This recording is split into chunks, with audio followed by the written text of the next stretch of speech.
E aí, tudo bem? Sou Alfredo Oliva, sou professor do Departamento de História da Universidade Estadual de Londrina e estou utilizando esse recurso do vídeo, do podcast, para me comunicar com os meus alunos. E hoje eu quero falar de um assunto muito interessante. Eu quero discutir qual é a especificidade do texto produzido por um historiador ou historiadora. Eu venho traçando uma trajetória. Numa primeira unidade eu discuti o que é um texto, quais são as qualidades de um texto bem escrito e dialoguei com grandes nomes da ficção para aprender com eles algumas dicas, algumas ideias de como escrever bem. Depois eu passei um pouco para o texto acadêmico, discutindo algumas especificidades do texto acadêmico. Como é que ele se distingue de um texto ficcional ou de qualquer outro texto que não tenha natureza acadêmica. E agora então eu quero discutir o que é um texto historiográfico, um texto histórico, ou seja, um texto produzido por um historiador. E eu vou precisar dialogar com dois historiadores. E eu vou começar discutindo com Arostek, um historiador espanhol, e depois eu vou discutir um pouco com Keith Jenkins, que é um historiador de língua inglesa, ok? Então eu vou começar pelo Arostek, que é um autor, vamos dizer assim, de uma linha que se aproxima do marxismo, e depois eu vou para um autor crítico em relação ao marxismo. É bem interessante porque vamos trabalhar com duas visões diferentes do que é o trabalho historiográfico. O nosso debate sobre o Arostek está baseado em um texto dele chamado A Pesquisa Histórica, e eu vou trabalhar com um capítulo inicial desse livro que é bastante interessante. Tem um debate muito legal sobre o que é o trabalho historiográfico, o que é a tarefa da teoria da história, o que é produzir um texto de caráter historiográfico. Então vamos lá. Primeiro, para que serve teoria da história? Esse campo que a gente chama de teoria da história, ele serve para definir os termos mais importantes do nosso campo de trabalho. Então ele vai discutir o que é história. Então é importante você saber que história é uma palavra que é usada de duas formas. A gente designa de história, através da palavra história, aquilo que aconteceu no passado, e a gente também chama de história o relato escrito por um profissional da área de história sobre aquilo que aconteceu no passado. Então, às vezes, a gente, no campo da historiografia, a gente prefere usar uma distinção importante. A gente chama de história só aquilo que serve, que está designando o passado, e a gente usa a palavra historiografia, escrita da história, para se referir ao trabalho de escrita de um profissional da área de história. Nós também temos outros termos que são importantes, como por exemplo história da historiografia. Então, além do historiador ou historiadora escrever sobre o passado, ele também escreve sobre o modo como outros historiadores escrevem acerca do passado, e a gente chama isso de história da historiografia. E também, quando o historiador reflete sobre o seu próprio trabalho, nós chamamos esse trabalho de reflexão de teoria da historiografia, ok? Então um pouquinho para vocês começarem a ir se acostumando com a terminologia específica do campo da teoria da história. A gente também pode dizer que a teoria da história funciona como uma espécie de arqueologia do campo historiográfico. Como é que é isso? Quer dizer, o historiador ou historiadora, ou aquele que está imbuído, ou aquele que está envolvido especificamente com uma tarefa de produzir teoria, ele vai estudar a origem, ou vai tentar estudar em outros momentos da história, né? Talvez seja melhor até do que a palavra origem, mas como é que no passado as pessoas fizeram história? Quais foram as técnicas, quais foram os modos que eles utilizaram para fazer o trabalho de caráter historiográfico. Então, como é que se fazia historiografia na Grécia, na Roma Antiga? Como é que se fazia historiografia no período medieval, no Renascimento e na modernidade? Também a teoria observa a formação de diversos paradigmas à medida que o trabalho do historiador começa a passar por uma intensa profissionalização, certo? Então, a historiografia é um campo do saber extremamente antigo. A maior parte das pessoas concorda que se produzia pesquisa histórica desde os gregos antigos, né, alguns séculos antes da era cristã, mas que o trabalho profissional, o trabalho acadêmico, o trabalho, vamos dizer assim, de cunho científico do historiador, que implica em ter uma consciência de métodos, de técnicas e de usar conscientemente esses métodos e essas técnicas, é um fenômeno relativamente recente e remonta apenas ao século XIX.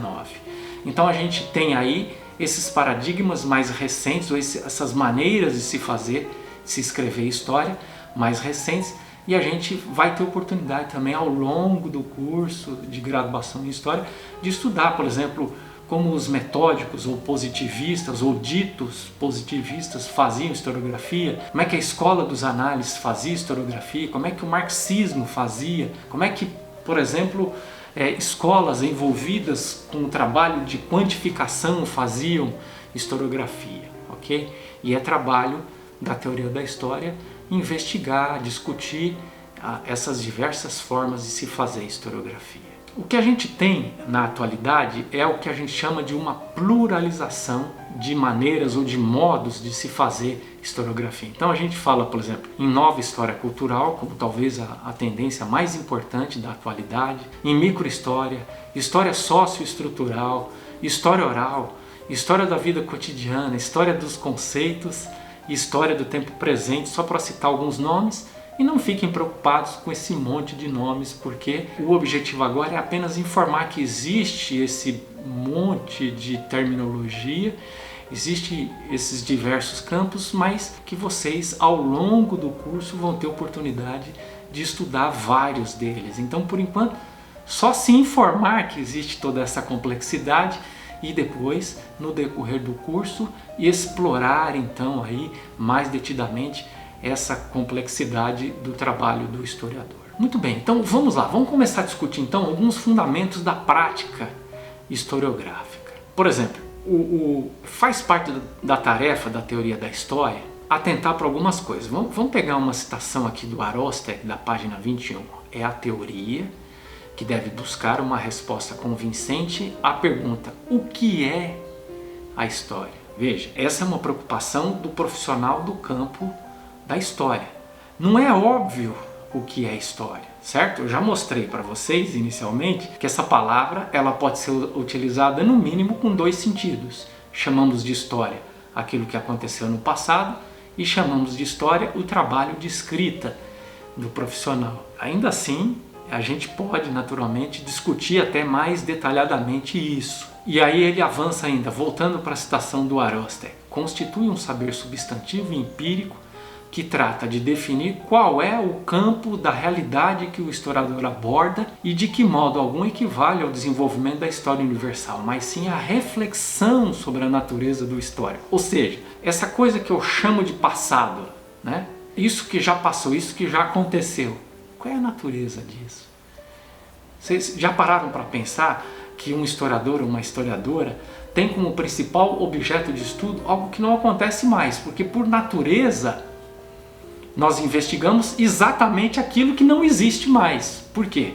Porque condição necessária para que nós nos ocupemos de um tema, de um objeto de pesquisa, é que ele tenha passado, quer dizer, que ele já tenha acontecido, já tenha se realizado, né? Um fenômeno que está se realizando agora, via de regra, não é tema de objeto, né, ou de investigação por parte do historiador. E o que é esse passado? É óbvio que a gente vai ter que já começar a responder, lógico que a resposta é muito mais complexa do que isso, mas é bom que vocês saibam o passado, como ele não existe, nós então trabalhamos apenas em função dos vestígios que foram deixados no momento em que esse passado estava acontecendo, né?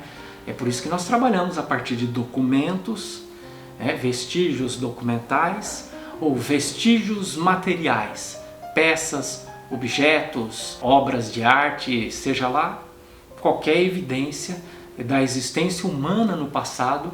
Isso é utilizado como meio para a gente chegar a esse passado que não existe mais, né? Então percebe como o trabalho do historiador ou da historiadora vai se tornando muito mais complexo do que pode parecer à primeira vista. A gente sabe que a palavra história, né, ou histori em grego, ele significa simplesmente fazer uma pesquisa, uma investigação sobre os fatos. Depois, então, a palavra ela foi aos poucos assumindo o sentido de uma pesquisa específica, de uma pesquisa que é intermediada pelo documento, ou intermediado pelas testemunhas que observaram este fenômeno. A gente sabe que os gregos antigos, quando faziam história, o escritor, o historiador, ou ele tinha testemunhado aquilo que aconteceu no passado, ou ele estava investigando, entrevistando, conversando com pessoas que haviam testemunhado. Essa consciência de que nós vamos investigar os fatos e não podemos mais não podemos ter sido testemunhas de fato, né? Quem estaria vivo hoje, desde a época romana, por exemplo, né? Do Império Romano? É óbvio que é impossível, e sequer nem o historiador e não existe nenhum outro tipo de testemunha. Por exemplo, se eu estiver estudando Segunda Guerra Mundial, eu ainda tenho umas poucas pessoas que de alguma forma viram, testemunharam e podem conversar com a gente e trazer um relato sobre o que foi. Mas à medida que o tempo vai passando, vai se tornando cada vez mais raro, e até o momento que se torna impossível que exista alguma testemunha da Segunda Guerra Mundial. E aí a gente vai depender exclusivamente do documento, como a gente depende do documento ou do vestígio material para estudar a história de Roma Antiga, a história da Grécia Antiga. É então importante saber que a palavra história ela tem esse sentido ambíguo, então a gente vai procurar sempre usar a palavra história apenas para aquilo que aconteceu no passado, e para o relato do historiador sobre aquilo que aconteceu no passado, a gente utiliza a palavra historiografia, e com isso a gente elimina a ambiguidade. Ainda existe uma coisa que eu acho que vale a pena observar nesse texto do Arostek, é quando ele fala dos 3 pilares da formação ideal do historiador ou da historiadora. Ele vai falar que é necessário uma formação humanística, uma formação científica e uma formação técnica. Formação humanística tem a ver com a erudição, com o conhecimento de ciências humanas, né? Então, um historiador ou historiadora precisa conhecer razoavelmente bem o campo da sociologia, da antropologia, o campo das letras, da filosofia, formar uma cultura geral, formar um arsenal de conceitos para que ele possa fazer uma boa pesquisa historiográfica. Ele precisa também ter uma boa formação científica, quer dizer, ele deve conhecer como é que funciona o campo do historiador, quais são os principais debates no interior do campo do historiador, certo? Isso que a gente chama de formação científica ou acadêmica. Alguns pesquisadores da atualidade preferem não usar a palavra ciência para definir a historiografia, preferem usar a palavra saber acadêmico. Mas essa é uma questão que a gente vai poder debater com mais detalhes um pouco mais para frente ao longo do curso, tá? De qualquer forma, o que ele chama de formação científica é o conhecimento específico do modo como deve acontecer o trabalho do historiador. E ele chama de, o terceiro pilar, a formação técnica, conhecimento de metodologia, conhecimento de técnicas de pesquisa, saber o que é um documento, saber como encontrar um documento, saber analisar um documento, saber escrever adequadamente, saber ler adequadamente, tanto o documento como os textos de caráter acadêmico que você vai usar como suporte para a sua pesquisa. Ele também vai discutir, o Arostek, as tarefas teóricas do historiador. Então ele vai ter que discutir, por exemplo, a elaboração de teorias, quer dizer, de divisões abstratas, técnicas, de como funciona o trabalho do historiador. Ele vai ter que desenvolver uma teoria da historiografia, quer dizer, ele vai ter que olhar abstratamente como é que outros historiadores fizeram o seu trabalho em outros momentos da história. E ele vai falar ainda de metodologia, né? Vai definir o que é metodologia, método. Método, ele vai dizer que método é um caminho, é um modo, é uma forma de se fazer algo. No campo da historiografia, nós temos métodos. Quando você vai analisar e vai dizer, olha, esse trabalho desse historiador está bom ou está ruim, você tem que usar um critério teórico e metodológico, certo? Quer dizer, ele usou variedade de documentos, ele usou fontes primárias, usou documentos, ele interpretou razoavelmente esses documentos, ele dialogou com outros historiadores que também estão estudando esse mesmo período e talvez esse mesmo conjunto documental. Essas são perguntas que nós fazemos de caráter metodológico para poder avaliar se esse trabalho de história está bem feito ou não. Ele vai falar, o Arostek, ainda de algumas especificidades do método ou da metodologia utilizada pelos historiadores. Então, primeiro, guardem que isso é fundamental para o trabalho historiográfico. Há muita divergência dentro do campo historiográfico, mas há alguns aspectos acerca dos quais nós temos algum consenso. E isso que eu vou falar agora são alguns elementos desse consenso mínimo que é formado dentro do campo do historiador e da historiadora. Primeiro, dependência e presença de arquivos como fonte de informação e legitimação do trabalho historiográfico. Então, em primeiro lugar, um historiador tem que saber manusear documentos. Não existe trabalho historiográfico sem fontes primárias, sem fontes documentais. Sejam esses documentos compreendidos num sentido mais convencional, como um documento escrito, oficial, seja compreendido como um documento escrito não oficial, ou seja compreendido como qualquer outra fonte literária ou uma evidência material, seja de caráter arqueológico, um objeto escavado arqueologicamente, ou seja uma obra de arte, um objeto existente que mostra alguma concepção de vida de um ser humano que viveu no passado. Segundo lugar, dimensionar sempre temporal e cronologicamente o seu objeto de pesquisa. Isso é imprescindível no trabalho do historiador. Um historiador trabalha, ele tem que levar em consideração necessariamente a dimensão de temporalidade. Por isso que, via de regra, os trabalhos historiográficos eles têm uma data de início, uma data do fim, né? Seja um período longo, por exemplo, história do cristianismo primitivo, do século I ao século IV, né? Ou história do Brasil colonial de tal década até tal década. Então ele diz, eu vou começar a minha pesquisa aqui, os meus documentos começam a narrar aquilo que aconteceu nesse momento aqui e eu vou parar nesse outro momento. E o que eu quero com essa temporalidade? Eu quero mostrar transformações ocorridas, né? Por isso que às vezes a gente usa a expressão transcurso temporal das coisas. Quer dizer, o historiador ou a historiadora sempre, ele precisa estar preocupado com o efeito que o fator tempo produz sobre os fenômenos. Para você entender bem o que eu estou dizendo, pega uma foto sua de quando você era criança, pega uma foto sua agora e compara, e você vai entender o que é transcurso temporal das coisas. Você olha para a tua cara quando você era criança, você olha para a tua cara agora e você vê o que o tempo fez com você. À medida que o tempo vai passando, o seu corpo, a sua face, tudo isso vai sendo transformado. Isso tudo é efeito do tempo. Isso acontece com todos os seres humanos, isso acontece com os grupos, isso acontece com todos os fenômenos quando nós dimensionamos temporalmente esses fenômenos.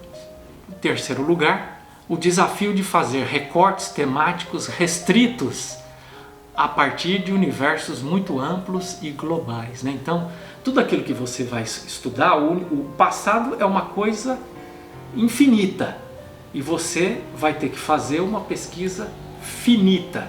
Então você vai ter que sempre recortar um aspecto do passado para poder fazer a sua pesquisa. Você não pode pesquisar tudo. Não existe história da mulher no mundo antigo, certo? Você pode estudar a história da mulher em tal grupo social, em tal espaço geográfico específico. Você tem sempre que recortar do ponto de vista cronológico, temático, espacial. Senão você não consegue fazer a pesquisa. O passado é infinito. E, em quarto lugar, preparação técnica do historiador ou da historiadora em uma diversidade de habilidades, como capacidade de entrevistar, observação direta de fenômenos, manejo de arquivos, materiais virtuais, competência no uso e de bibliografias, né? Então a gente vai ter que aprender todas essas habilidades ao longo do curso de História, tá bom? Essas foram algumas ideias presentes no texto do Arostek e nós vamos passar agora para o texto então do Jenkins, que tem uma perspectiva um pouco diferente, mas também bastante interessante. Isso está presente também em algumas páginas do livro do Jenkins chamado A História Repensada. Então ele vai dizer, a história, e ele está usando a palavra história aqui no sentido de historiografia, como trabalho técnico profissional do historiador ou historiadora, constitui-se em um discurso dentre uma série de tantos outros e que está em constante mudança. A relação entre o passado e a escrita da história envolve questões de 3 tipos e aí ele vai começar a explorar esses 3 tipos de questões. E vamos lá, o primeiro tipo é questões de caráter epistemológico. A palavra epistemologia é mais ou menos usada aqui como sinônimo de teoria do conhecimento. Como é que o conhecimento é possível? Então, como é que o conhecimento historiográfico é possível? Então ele vai dizer, olha, nenhum historiador pode abarcar a totalidade dos acontecimentos do passado, porque eles são ilimitados. Esse é um problema para o trabalho do historiador, um problema de conhecimento. A realidade é conhecida sempre parcialmente. O passado não pode ser recuperado como ele era, certo? Porque o passado já passou e ele nunca é recuperado. A gente se aproxima no máximo de alguma coisa do passado por intermédio de um testemunho documental ou material que alguém deixou para a gente. Existe uma ingerência muito grande do historiador na interpretação daquilo que foi o passado, né? Então, a pessoa que deixa o vestígio, ela está interpretando a realidade e você, quando pega esse vestígio documental ou material, você também está interpretando. E é interessante isso, ele aponta que nós hoje, quando olhamos para o passado, sabemos mais sobre o passado do que as próprias pessoas que viveram aquele momento da história. Depois ele fala de questões metodológicas. Ele vai dizer, olha, a ideologia, ou seja, as formas de pensamento do historiador determinam o modo como ele interpreta os dados. Quer dizer, isso é uma ingerência. A posição política, o status social do historiador ou historiadora interfere no modo como ele pesquisa. Depois ele vai dizer, assim como não há uniformidade metodológica no campo da historiografia, não há também consenso acerca de que conceitos devem servir de base para a análise dos dados. Isso é muito variável, vai depender da escola historiográfica que pertence a esse historiador. Por isso temos relatos historiográficos tão diferentes, porque eles se preocupam com aspectos distintos e essa preocupação com aspectos distintos estão relacionados com os posicionamentos do próprio historiador ou historiadora, certo? Se ele tem simpatia, por exemplo, pelo militarismo, ele vai naturalmente olhar para o período da ditadura civil-militar com simpatia. Se ele não tem atração pela história militar, ou se ele acha que esse período causou muito sofrimento, né, ou se ele se sente como parte das pessoas que foram vítimas da ditadura militar, ele vai olhar para esse período de forma crítica, né? Agora, no meu modo de ver, não existe a verdade sobre a ditadura militar, certo?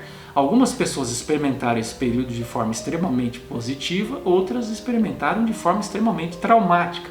A questão é, que posição esse historiador ou historiadora ocupa ou ocupou nesse cenário para poder avaliar esse período como sendo bom ou ruim? Quais são os critérios utilizados para isso? E a historiografia, o relato historiográfico, ele é fundamental para a construção da identidade das pessoas. Quando nós estamos lutando pelo significado do passado, nós estamos lutando pelo direito de assumir determinada identidade como legítima, né? Então a historiografia não é um saber neutro. Depois ele vai falar de questões de cunho ideológicas, né? A história é um construto ideológico, assim como os arranjos ideológicos mudam o tempo todo, também os relatos sobre o passado mudam o tempo todo. Às vezes a gente percebe que há uma onda de reescrita sobre a produção historiográfica de um determinado período, de um determinado tema. O porquê aparecem novos documentos, novas evidências, ou porque as pessoas começam a interpretar de forma diferente os mesmos documentos.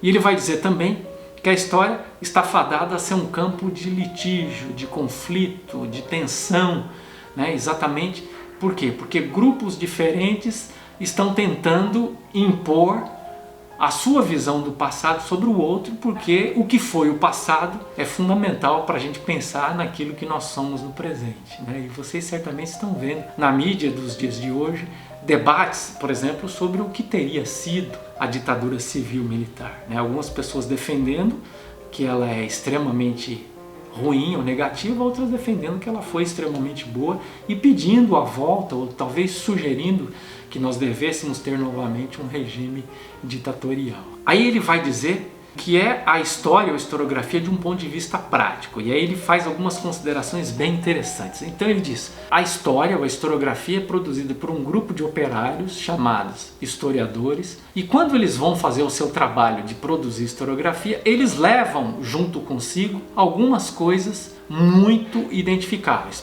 Primeiro, valores, posições políticas e ideológicas. Segundo, alguns pressupostos epistemológicos. Terceiro, rotinas e métodos para lidar com o material. E eles também examinam trabalhos de outros historiadores, certo? Um historiador não inventa nada sozinho. Ele começa a dialogar com outros historiadores, percebe que existem limites na interpretação desses historiadores e se propõe então a fazer uma pesquisa que tenta suprir alguma lacuna que foi deixada por seus antecessores. E depois ele diz, e depois de pesquisar, colocam por escrito o resultado final do seu trabalho, que implica em uma editoração e uma publicação do seu trabalho.